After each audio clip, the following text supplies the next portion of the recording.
morning, Year 1. It's Monday the 4th of May, and for the next 2 weeks we are going to be looking at the same story. Now, for today's lesson, I'd like you to guess the title of the story that we are going to be looking at. So in a second, on the next slide, you will see the front page of the book that we are going to be looking at for the next 2 weeks.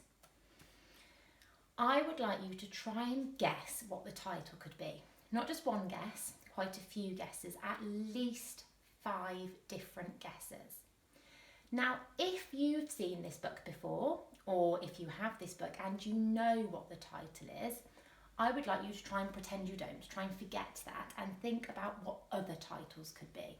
So if the book wasn't called what you know it's called, what else might it be called? Now, I want you to look really carefully at the illustration. So have a look at what the picture on the front cover of the book is showing you. Look at the faces of the characters. Look at what they are doing. Look at what they are holding. And look at what is in the background.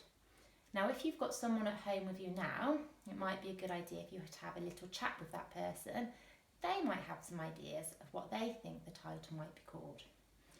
And then I'd like you to write these ideas down, but I'd like you to write down why you think the title is what you think it's called.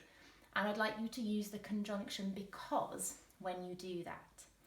Now, I've written 3 examples of the kind of sentence you might write on the slides. You can use these examples to help you, or you might be able to think of even better examples than I have. But I want you to try and make sure you use that conjunction because when you give reasons. So you might say, I think the title is because, the story might be called because, the picture makes me think that the story is called because.